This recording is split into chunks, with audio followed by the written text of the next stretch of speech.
영국의 작가 조너선 스위프트가 1726년 출간한 소설 걸리버 여행기. 걸리버 여행기는 의사인 걸리버가 항해 중 표류하며 소인국에 갔다가 거인국에도 가는 등 기상천외한 모험을 하는 어린이용 동화책으로 알고 있는 경우가 많은데요. 실상은 전혀 그렇지 않습니다. 걸리버 여행기는 당시 영국의 시대상을 빗대어 신랄하게 비판한 어른용 풍자 소설이죠. 이로 인해 당시 책을 출판한 인쇄업자는 감옥에 갔으며 책들은 판매 금지 처분을 받기도 했는데요. 여러 부분을 순화하고 덜어내어 재출간하였으나 그마저도 4부작 중 1, 2부에만 해당하는 내용들이었습니다. 이후 19세기 들어 시대의 분위기가 바뀌며 출간되지 못했던 걸리버 여행기 3, 4부 전문이 공개됩니다. 그리고 학계는 큰 충격에 빠지는데요. 책에는 그 당시에는 도저히 알 수 없었던 과학 지식과 함께 예언적 내용들도 포함되어 있었기 때문이죠. 이에 몇몇 이들은 이러한 물음을 하기도 했습니다. 책을 쓴 조너선 스위프트는 미래 예언자 혹은 시간 여행자라도 되었단 말인가? 미야자키 하야오 감독의 애니메이션 천공의 성 라퓨타, 하늘 위에 거대한 성이 떠있다는 어린 시절 판타지의 원작은 놀랍게도 걸리버 여행기입니다. 걸리버 여행기는 앞서 말했듯 대중들에게 잘 알려지지 않은 3, 4부가 존재하는데요. 그곳에 등장하는 것이 바로 공중에 떠있는 섬 라퓨타이죠.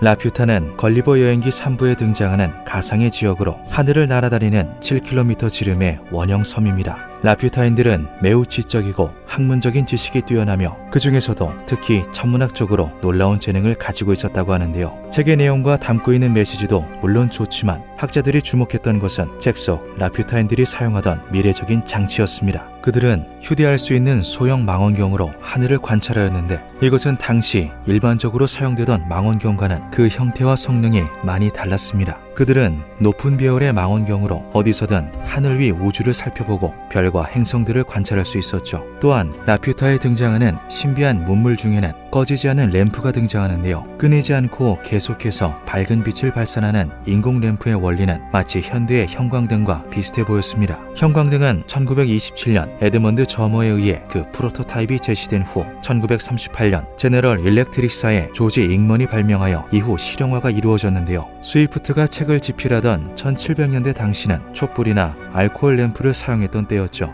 또한 그들이 거주하는 하늘섬 라퓨타는 단순히 하늘 위에 떠있는 땅이라는 개념이 아닌 움직이고 조종이 가능한 기계 장치처럼 보였습니다. 라퓨타는 매끈하고 불투명한 외형을 가지고 있으며 동서남북으로 그 이동 방향을 정할 수 있었고 마치 비행선처럼 잠시 내려앉았다가 떠오르기도 했는데요. 놀랍게도 그 부양 원리는 자석의 힘을 이용한 자기였죠. 소설 속 라퓨타 국왕이 거주하던 방은 각종 천문학 도구들이 즐비하고 수학적 계산으로 작용하는 기계 장치가 놓여져 있었다고 묘사되었는데 이는 우주선 조종석처럼 보이기도 했습니다. 대부분의 학자들은 이러한 소설적 배경에 대하여 작가의 상상력으로 인해 탄생한 허구일 뿐이라고 일축하였는데요. 신비론자들과 몇몇 전문가들은 스위프트가 책 속에 제시한 많은 장치들이 그로부터 수백 년 후 실제로 상용되었다는 것, 움직이는 하늘섬 라퓨타가 마치 거대한 우주선 혹은 UFO처럼 보인다는 것에 의문을 제기하기도 하였습니다. 스위프트가 이러한 것들을 실제로 보고서 묘사한 듯한 뉘앙스가 강하다는 것이죠. 걸리버 여행기 속에 등장하는 미래 장치들은 그저 뛰어난 상상력의 산물이었던 걸까요? 하지만 이보다 더 논란이 되었던 것은 소설 속에 화성이 등장하는 대목이었습니다.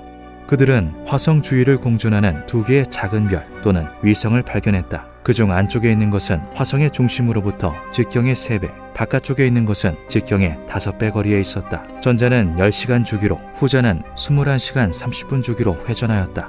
여기서 주목해야 할 것은 화성을 도는 위성의 존재입니다. 당시 화성은 이미 널리 알려져 있었으나 화성에도 지구의 달과 같은 위성이 있다는 사실은 밝혀지기 전이었습니다. 화성의 위성인 포보스와 데이모스는 걸리버 여행기가 출간되고서 150여 년이 지난 1877년 미국의 천문학자 아사프 홀이 발견하여 그 존재가 최초로 입증되었는데요. 걸리버 여행기 속에 등장하는 내용들은 그저 작가의 상상력에 빗댄 허구라고 보기에는 실제 포보스, 데이모스와 놀랍도록 일치하는 모습을 보여주었습니다. 위성의 정확한 개수뿐 아니라 모행성까지의 거리와 주변을 도는 공전 속도까지 짚어낸 것이죠. 실제 포보스와 데이모스의 공전 주기는 각각 7.6시간, 30.3시간으로 걸리버 여행기에서 언급된 10시간, 21.5시간과는 차이가 있는데요. 포보스는 100년마다 화성에 조금씩 가까워지고 있다고 합니다. 이로 인해 300여 년 전의 포보스, 데이모스의 공전 주기는 지금보다는 더 길었을 거라고 예측된다고 하죠. 학자들은 지구에 하나의 위성이 존재하니 화성에는 두 개가 존재할 수 있다라는 기본적인 논리를 따랐을 수 있다고 말하였으나, 그럼에도 소설 속 위성과 실제 포보스, 데이모스는 많은 부분이 닮아 있었습니다. 이를 조사해본 전문가는 이에 대해 이러한 말을 하기도 하였죠. 걸리버 여행기에서 묘사된 화성의 위성들은 조너선 스위프트가 단순하게 추측한 값이라고 하기에는 너무나 분명한 위치와 궤도를 가지고 있다. 그는 마치 이것을 당시 실제로 보고서 글로 남긴 듯하다. 과연 조너선 스위프트는 무엇을 상상하고 혹은 무엇을 보고 이 내용들을 서술하였던 걸까요? 수백 년 후의 미래에서 실제로 사용된 여러 가지 기계 장치들, 조종석처럼 보이는 선장실을 갖춘 거대한 우주선 형태의 섬, 존재가 밝혀지지 않았던 화성의 위성들과 그 거리까지, 조너선 스위프트가 걸리버 여행기 속에서 묘사한 이 모든 내용들은 그저 상상력에 의해 탄생했던 걸까요? 아니면 정말 그가 무언가 특별한 경험을 했던 것은 아닐까요? 기묘한 밤이었습니다.